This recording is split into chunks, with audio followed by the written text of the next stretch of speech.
மல்லியும், விஜயும் மயில காப்பாத்துறதுக்காக ரொம்பவே துடிக்கிறாங்க. அதே நேரத்தில ரொம்ப மெனக்கெடுறாங்க. எப்படியாவது அந்த ஆபத்தில சிக்கிறதுக்கு முன்னாடி மயில வந்து காப்பாத்திரணும் அப்படின்னு மல்லி வந்து வேண்டாத கடவுள் இல்ல. அதே நேரத்தில விஜய் கிட்ட ரொம்பவே பிரஷர் குடுக்குறாங்க. அப்ப போலீஸ் எல்லாம் கரெக்ட்டான நேரத்தில போயி சில விஷயங்கள கண்டுபிடிக்கிறாங்க. ஆனா அதுக்கு முன்னாடி மல்லி துடிச்ச துடிப்ப பார்த்தோம் அப்படின்னா, ரொம்ப பரிதாபமா தான் இருக்கு. ஏன்னா, என்னோட மயில் வந்து இந்த மாரி பண்ணுவாங்க அப்படின்னு நான் நெனச்சு கூட பார்க்கல.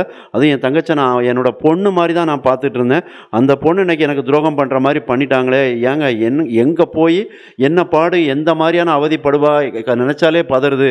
அப்படிங்கிற மாரி துடிக்கிறாங்க. அப்போ விஜய் அதில ஒரு வார்த்தை சொல்றாங்க. என்ன அப்படின்னா, "இந்த வயசு கோளாறு தான்" அப்படின்னு சொல்றாங்க. நம்ம அப்படி வயசு கோளாறுன்லாம் தட்டி கழிக்க முடியாது. எல்லா வயசுலயும் ஒவ்வொரு பொறுப்பு, கடமை அப்படிங்கிறது அந்தந்த காலகட்டத்தில, அந்தந்த நேரத்தில ஒவ்வொருத்தருக்கும் இருக்க தான் செய்யுது. அத வந்து ஆணோ, பெண்ணோ சரியா வந்து ஃபாலோ பண்ணி தான் ஆகணும். அப்ப அங்க வந்து மயில் மட்டும் அதில விதிவிலக்கு இல்ல. அவங்களுக்கு படிக்கணும். அந்த காலேஜ் போறாங்க. அப்படிங்கும்போது, அந்த காலேஜ் போகக்கூடிய டயத்தில அவங்களோட கடமை என்ன படிக்கிறது. அதே நேரத்தில எதிர்காலத்த பத்தி சிந்திக்கிறது. இந்த விஷயங்கள்ல தான் மயில் கவனம் வச்சிருக்கணும். அத விட்டுப்புட்டு என்ன பண்றது, ஒரு பையன் வந்தாங்க, அவர புடிச்சிருக்கு. அதே நேரத்தில இவர தான் நாம கல்யாணம் பண்ணணும் அப்படிங்கிற மாரி நெனச்சது ரொம்ப ரொம்ப தவறு. ஆனா அதே நேரத்தில மல்லி வந்து அழகா சொல்றாங்க. அவ காதலிக்கட்டும். அத பத்தி தப்பு இல்ல. ஆனா அந்த காதலிக்கிறதுக்கு அப்படின்னு ஒரு வயசு இருக்கு. படிக்கணும். அதன் பிறகு ஒரு வேலைய தேடணும். அதே நேரத்தில அந்த நம்ம காதலிக்கக்கூடிய பையன் நம்மள கடைசி வரைக்கும் காப்பாத்துவானா, அவன் எதிர்காலத்தில எப்படி இருப்பான் அப்படிங்கிறத நெனச்சு பார்த்து தானங்க காதலிக்கணும். அத விட்டுட்டு இந்த மயில் எதுக்கு இந்த மாரி பண்ணாங்க அப்படின்னுலாம் சொல்லி ரொம்ப வேதனைப்படுதாங்க.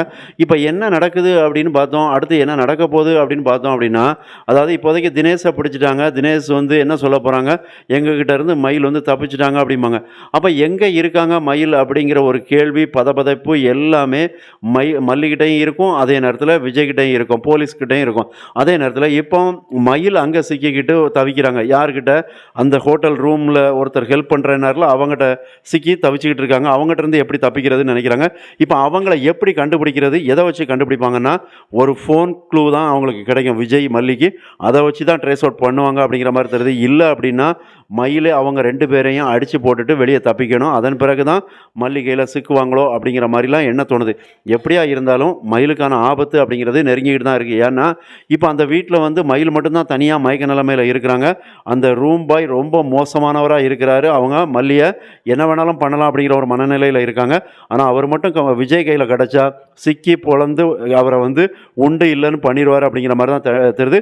கண்டிப்பா விஜய் கையில அவர் சிக்குவாரு. மறக்காம சப்ஸ்கிரைப் பண்ணுங்க, கமெண்ட் பண்ணுங்க. நன்றி.